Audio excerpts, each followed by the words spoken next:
Bonjour à tous, salut, bonjour à tous, salut dans le hall.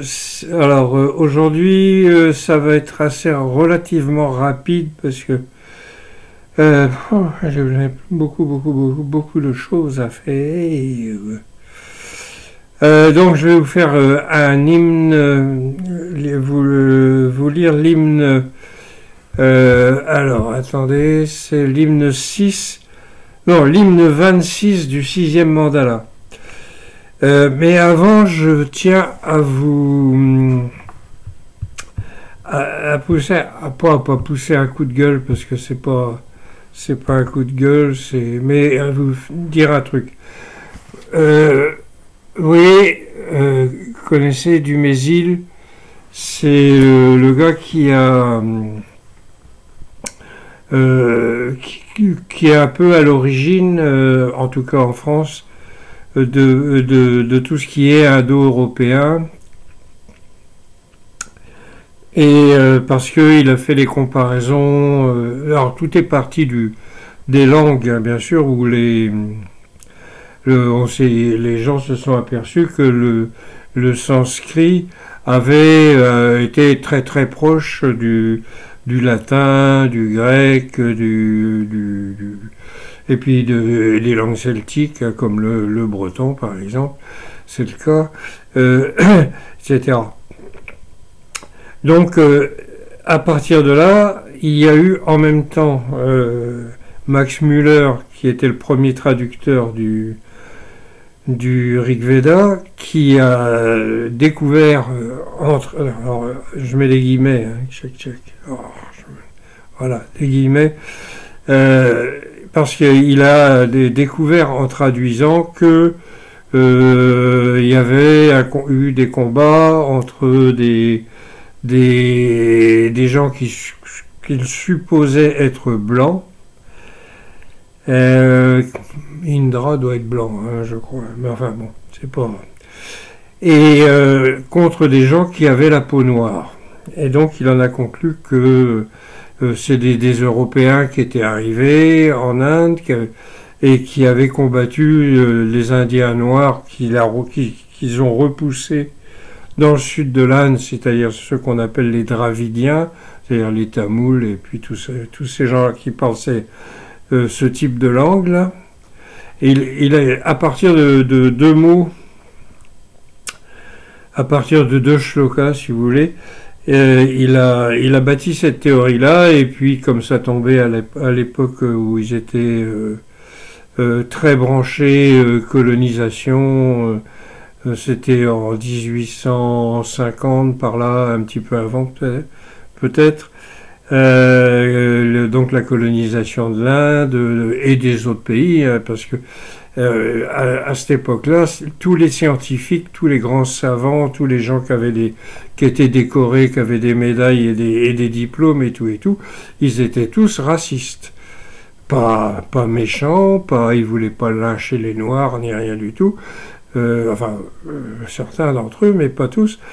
Et racistes simplement en disant que Darwin avait raison, que le fin du fin c'est que c'est l'évolution de l'homme à partir du singe, et le fin du fin c'est l'homme blanc, et puis entre-temps plus t'es noir, plus t'es proche du singe. Voilà, c'était ce truc-là. Et puis il disait aussi que toute la littérature indienne ancienne, donc tous les Védas, tous les traités, tous les Aranyakas, tous les Puranas, tous ces bouquins là, il y en a des quantités et des quantités. Et puis, quand il a vu ça, il dit c'est pas possible que ce soit des Noirs qui aient pu écrire ça, puisqu'ils sont encore à moitié sauvages. Donc ça, c'est la preuve que c'est les Blancs qui sont arrivés, et donc que les Aryas leur ont apporté tout, la culture, l'intelligence, la beauté, etc. Voilà. Il y a encore des gens qui pensent comme ça, hein, attention. C'est formidable, on vit une époque formidable, j'aurai l'occasion de revenir dessus une autre fois. Dumézil, il n'a pas traduit le Rig Veda, mais apparemment il le connaît bien, puisqu'il n'arrête pas d'y faire référence. Son truc à lui, c'est les peuples indo-européens qui ont la même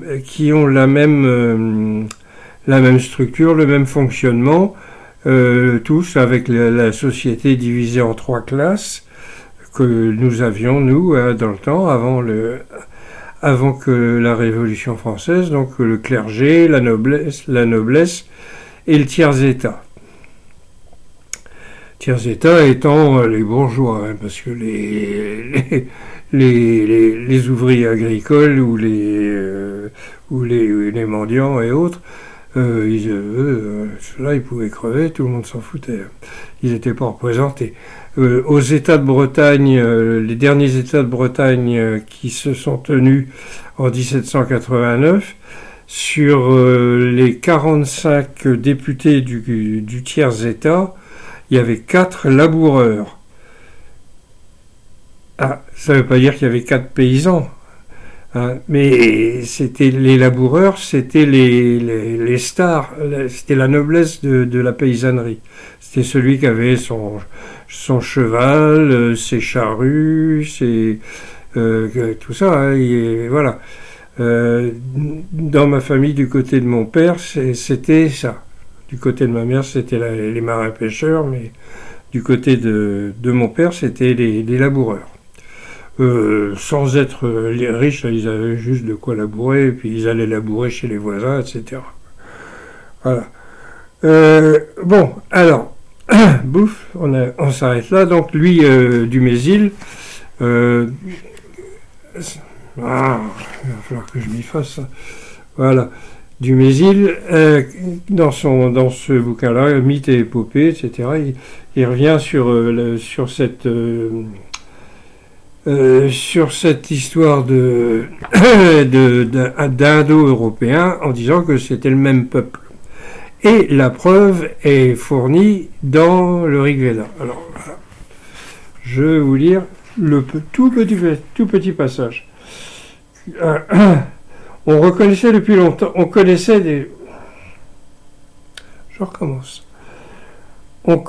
depuis longtemps l'expression majeure, celle des Varnas de l'Inde, Brahman, guerrier, éleveur-agriculteur. Éleveur-agriculteur, c'est les mêmes. Voilà. Voilà. Donc dans les Varnas, les 4 Varnas qui sont dans l'hymne 1090, lui, il en voit 3, lui. Donc, soit, il dit, hein, donc on connaissait les brahmanes, bon, pas de problème, les brahmanas, ça a été adapté en brahman en français, mais en anglais c'est brahmine, je sais pas pourquoi d'ailleurs, puisque c'est, bon, enfin bref. Donc je vous rappelle les 4 trucs, hein. Les 4 Varnas du Rig Veda. Donc il y a les brahmanes, les Rajanya, les Vaishyas et les Shudras. Lui, là, il n'en voit que 3, lui. Hein. Donc soit il n'est pas allé jusqu'à la fin de l'hymne, ce qui m'étonnerait quand même beaucoup, soit il n'a pas lu le Rig Veda, soit il a lu un truc sur le Rig Veda, mais qui était faux, et puis qui reprend comme ça. Donc ça me pose un problème. Alors je reviens encore un peu là-dessus. Bon, Brahman, ok, c'est un mot qui est extrêmement...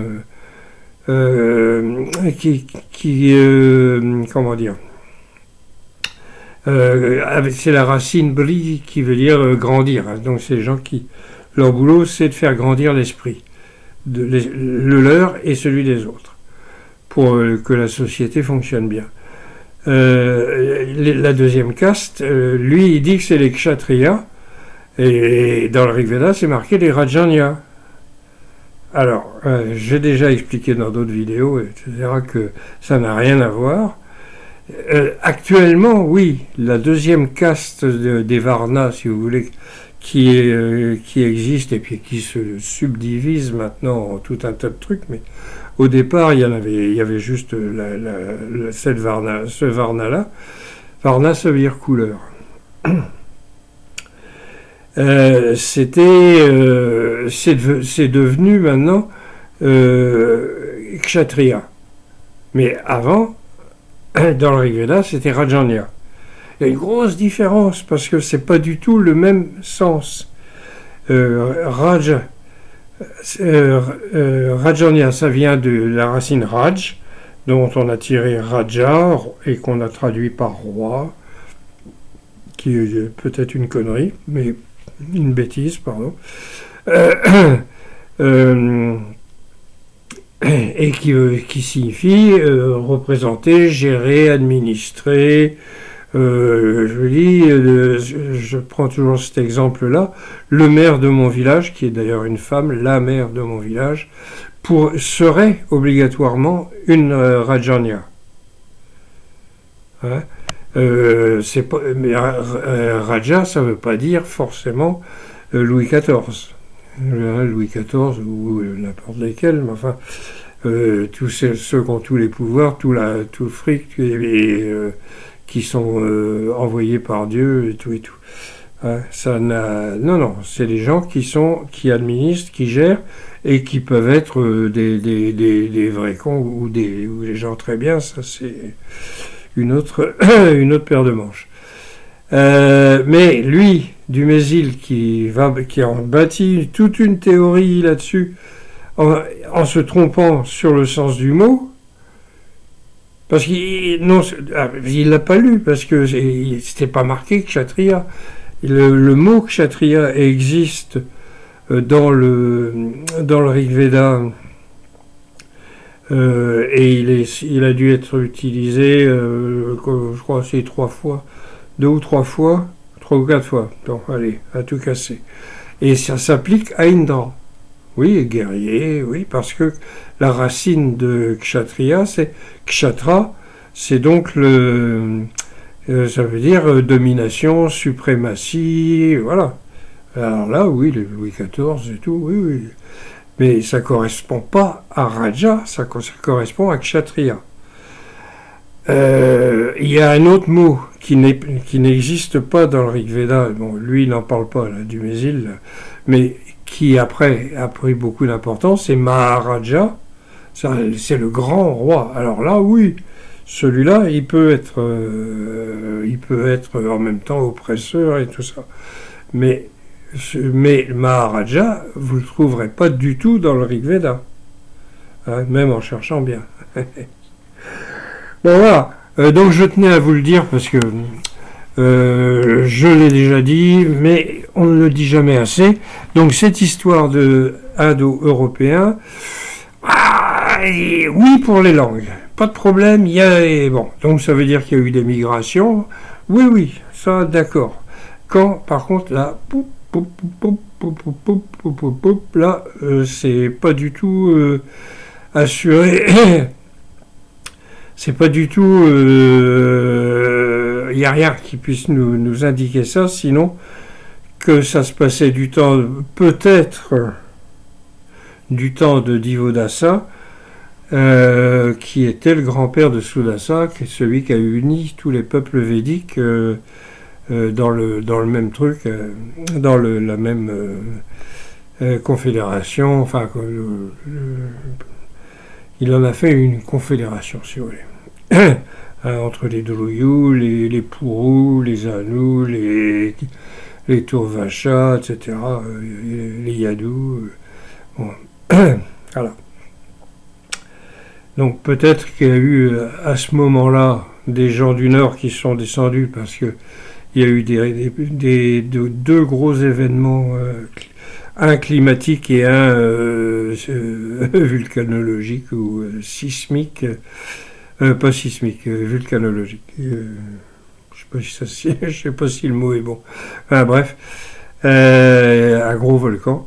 qui a bon, bien bouleversé les choses, mais peut-être, peut-être pas. J'ai pas de preuves, voilà.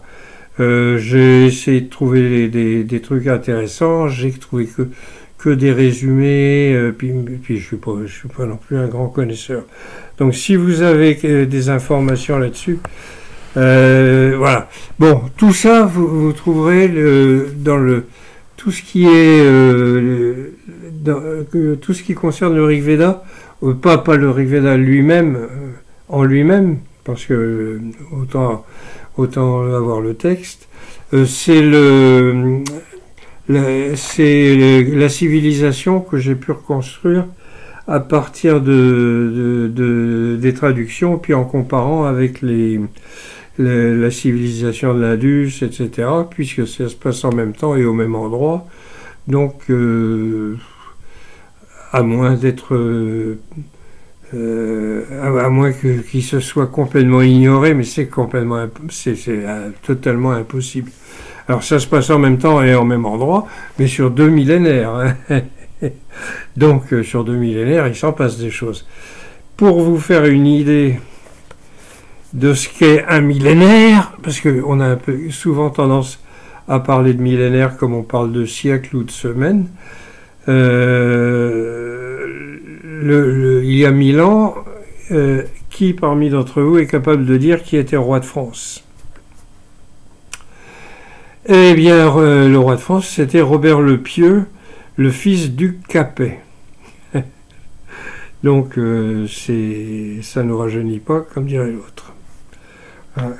Capet, c'est quand même très, très vieux. Donc, ça, c'est juste un millénaire. 2 millénaires, c'était les Romains qui étaient chez nous, et Jésus-Christ qui naissait là-bas à Bethléem, quelque part là où en ce moment il fait pas très bon vivre. Bien, alors ah oui, alors je vous remonte tout ça. Hop, je vous en profite. Le Rig Veda toujours en vente. Je le republie comme c'est en auto-édition, hein, donc c'est moi qui paye. Je perds de l'argent dans l'histoire parce que enfin bref, donc je le republie l'année prochaine,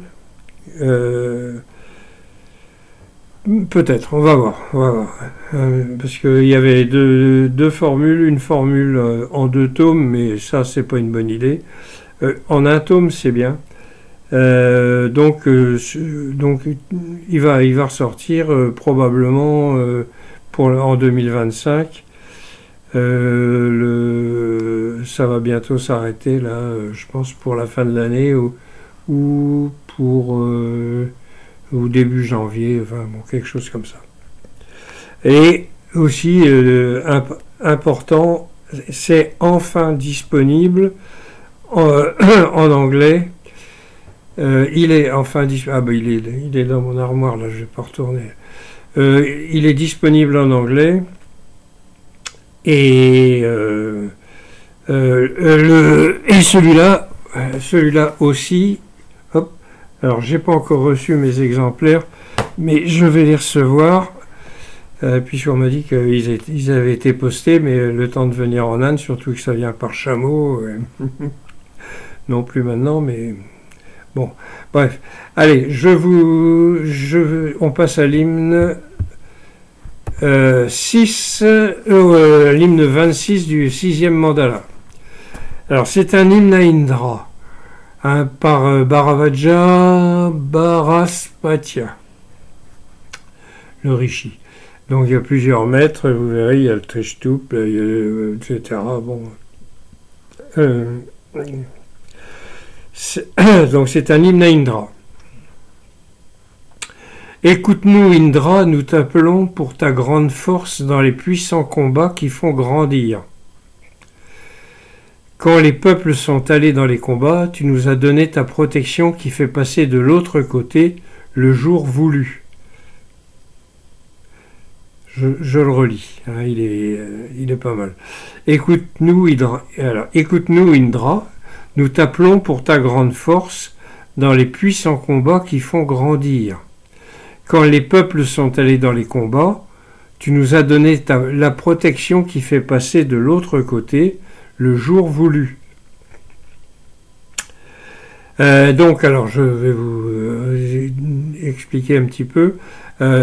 Nous t'appelons pour ta grande force, la force spirituelle, hein, forcément, et la force, parce que Indra représente la force et l'énergie. L'orage aussi, etc. Mais il représente la force. Et dans les puissants combats qui font grandir. Alors, c'est quoi des combats qui font grandir? Hein, c'est pas grandir physiquement, parce que là, ça marche pas. Hein, c'est grandir spirituellement. Donc, les combats qui font grandir, c'est les combats internes contre tout ce qui nous empêche d'aller à l'illumination et le brahman et tout ça. Bon, voilà. Quand les peuples sont allés dans les combats, tu nous as donné la protection qui fait passer de l'autre côté le jour voulu.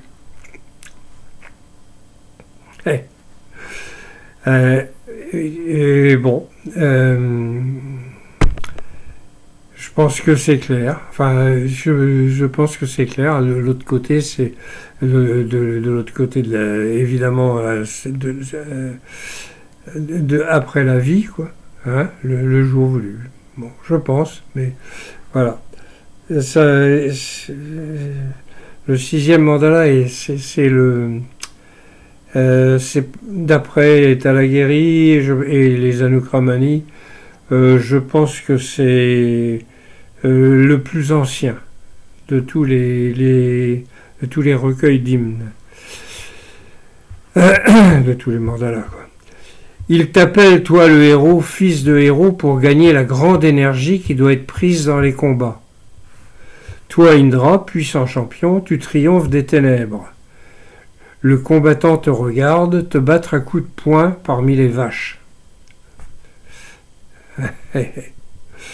Ouais, voilà, hein, donc gagner la grande énergie doit être prise dans les combats. Puissant champion, tu triomphes des ténèbres. Bon, bah. Le combattant te regarde, te battre à coups de poing, parmi les vaches. Les vaches représentent la lumière. Hein. Je vous ai déjà dit parce que dans le temps, on payait en vaches, c'était donc la richesse, et la richesse spirituelle aussi. Tu as stimulé le sage. Alors, hop, j'ai une note de bas de page. Je vais voir ce que c'est, si ça va bien marcher. Pour dire ça, utiliser beaucoup de termes, donc Kavi qui est souvent traduit par poète. Ah oui, ce mot-là, est souvent traduit par poète, a été souvent traduit par poète par les traducteurs du 19e siècle. Moi, j'ai préféré choisir le sage parce que ça colle mieux, je trouve. Bon, voilà. Tu as stimulé le sage dans les combats lumineux, dans ces combats lumineux. Tu as abaissé Shushna pour Kutsa, le pratiquant. Tu as frappé la tête de l'invulnérable parce que ça devait être fait un jour lointain pour Atitikva, pour ses éloges. Bon, alors, tu as stimulé le sage, je viens de parler là de Kavi dans ses combats lumineux, hein, donc il s'agit toujours, on est toujours dans des hymnes qu'on dit pendant les sacrifices, là, avant de boire le soma. Il ne faut pas oublier ça, c'est toujours... c'est la base, hein, parce que si on oublie ça, on ne comprend plus rien. Tu as abaissé Shushna pour Kutsa. Alors, Shushna, c'est... les Indiens le traduisent par... disent qu'il signifie sécheresse.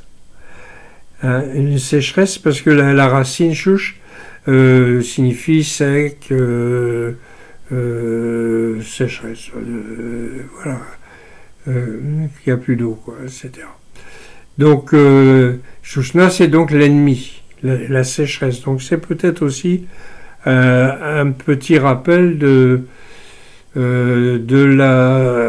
la période, d'une période de sécheresse, et il y en a eu une grande, mais elle est vieille, hein, qui remonte à 6200 avant notre ère. Ça fait donc 8200 ans. Hein. Tout l'hémisphère nord s'est refroidi. Les gens ont été obligés de partir et de dégager et puis de se rapprocher le plus possible de l'équateur et de l'hémisphère sud parce que la vie devenait difficile. Et donc l'Inde, qui se trouve pas très loin de l'équateur, a probablement dû voir arriver du monde. Et c'est peut-être là que... Mais voilà, pour Koutsa, bon, Koutsa c'est un gars, hein, il est pratiquant, c'est donc un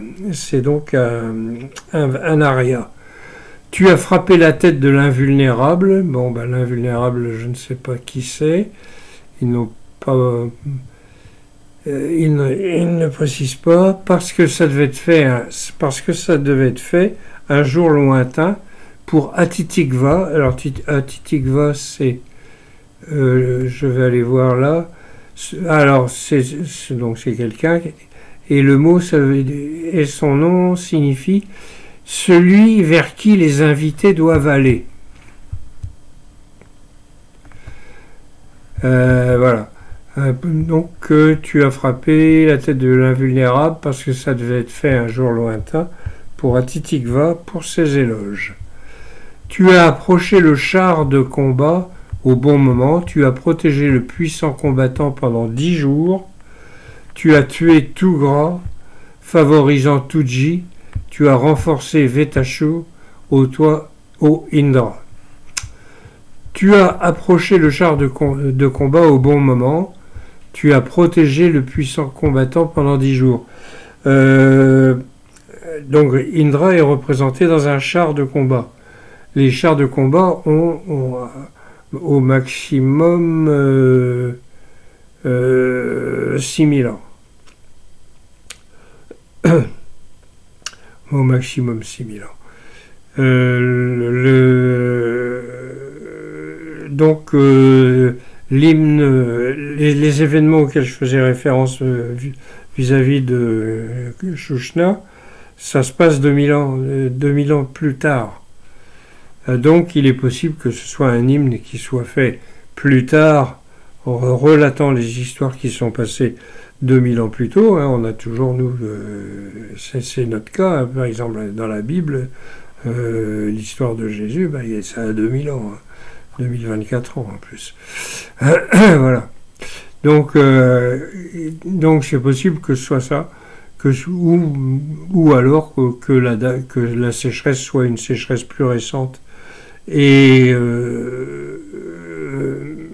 mais pas trop quand même, parce qu'il n'y avait pas encore de ville ni rien du tout. Hein. Ouais, autour de 6000 ans maximum, dans le plus près. Ah tiens, j'ai vu une faute de frappe là. Ah bah c'est malin, tiens. Allez, zou. Bon, alors, tu as tué Tugra. Alors, bon, Tugra, je vais voir qui c'est. Un roi. Bon, pouf. Merci Hervé. Favorisant Tuji, ça va être pareil. Alors là, un autre roi. Ah, c'est celui qui propage. À l'autre, j'avais pas trouvé la signification. Celui-là, c'est celui qui propage. Tu as renforcé pour Vetashu, et lui, c'est celui qui stimule. C'est un roi aussi. Toi, ô Indra. Alors, c'est les rois qui étaient du côté Arya contre Shushna. Bon. Toi, enivré par les offrandes et les gouttes de Soma. Alors, enivré, rien à voir avec la bière ou avec l'alcool. Hein, c'est l'ivresse donnée par le Soma qui vous aide à atteindre l'illumination. Ça ne vous le donne pas, hein, ça vous aide, ça vous permet de le faire. Si votre esprit y est est préparé. Et l'environnement et tout ça. Si vous buvez le soma puis vous allez vous balader en ville, vous n'aurez pas du tout l'illumination et vous trouverez le moment très désagréable. Là, là.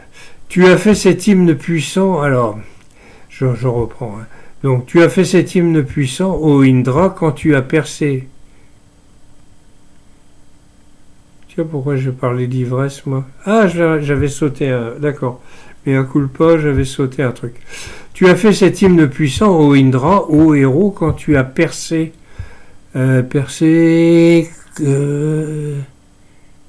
quand tu perces dans les combats, oui.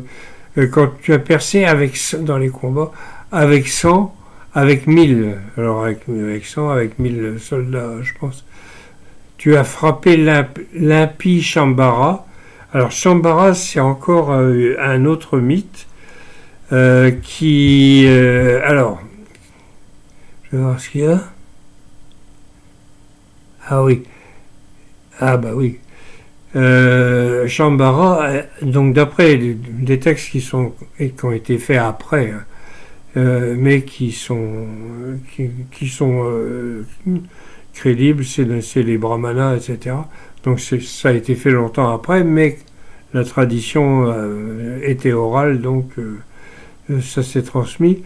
Shambhara avait volé le soma et emprisonné Divodasa. Divodasa, donc le grand-père du roi Sudasa, qui était le roi des Bharata. Tu as favorisé Divodasa avec tes aides favorables. Bon. Ouais, voilà. Toi, enivré par les offrandes et les gouttes de soma, ah bah tiens, nous y revoilà, par celles en qui l'on peut faire confiance, ah ça, oui, c'est sûr. Tu as endormi Chumuri, alors Chumuri, qui est un démon qui a été endormi par Indra. D'accord? Bah, un démon, quoi. Pour Dabiti. Alors, Dabiti, c'est celui qui trompe. Toi, tu as écrasé Raji. Alors, hop, élevé, dirigé. Quelqu'un qui... c'est Raji, mais sans l'accent sur le A. Donc, c'est pas la racine Raj. Oui.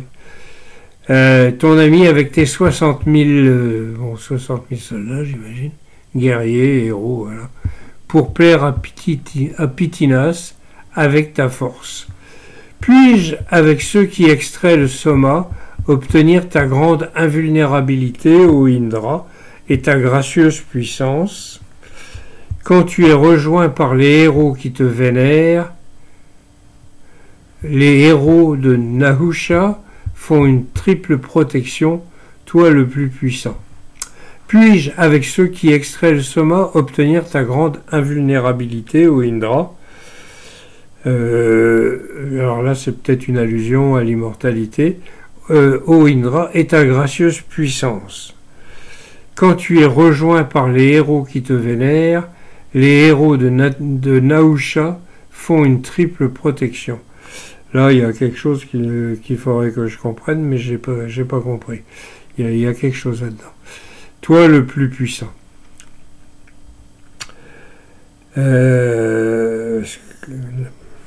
Voilà. Puissions-nous être tes plus proches amis, les plus aimés, ô Indra, dans cette puissante invocation.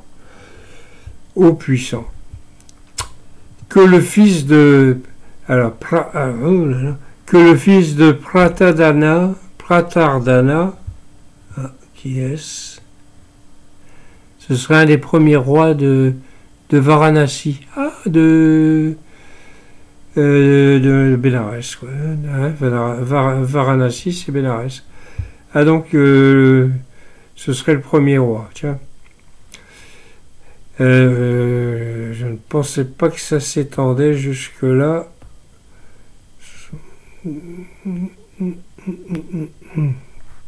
Bon. Ouais, donc je pense pas hein, que ça s'étendait encore, déjà à ce moment-là. Après, oui, mais après la fin du Rig Veda, oui, mais là, non. Donc, voilà. C'est mon avis, hein, je peux me tromper. Puissions-nous être tes plus proches amis, les plus aimés, ô Indra, dans cette puissante invocation, ô puissant, que le fils de Pratardana, splendide dans sa domination, soit encore plus splendide pour détruire les ténèbres et obtenir des richesses durables. Voilà. Hein, détruire les ténèbres et puis obtenir des richesses spirituelles, bien sûr. Ah, voilà. Bon, ben, ça a été plus long que je pensais. Mais c'est toujours comme ça. Bon, je vous dis à tous Kenavo dans l'eau. Je vous rappelle que vous pouvez aller sur mon site qui s'appelle rigveda.blog. Hein, il a changé plein de fois de nom. Ça n'a pas bien plu à Google et tout ça, mais ça y est là, c'est en train de se stabiliser. Donc, rigveda.blog, hein, comme un blog. Et puis, vous avez là-dedans plus de 200 articles sur un tas de sujets qui concernent le Rigveda et les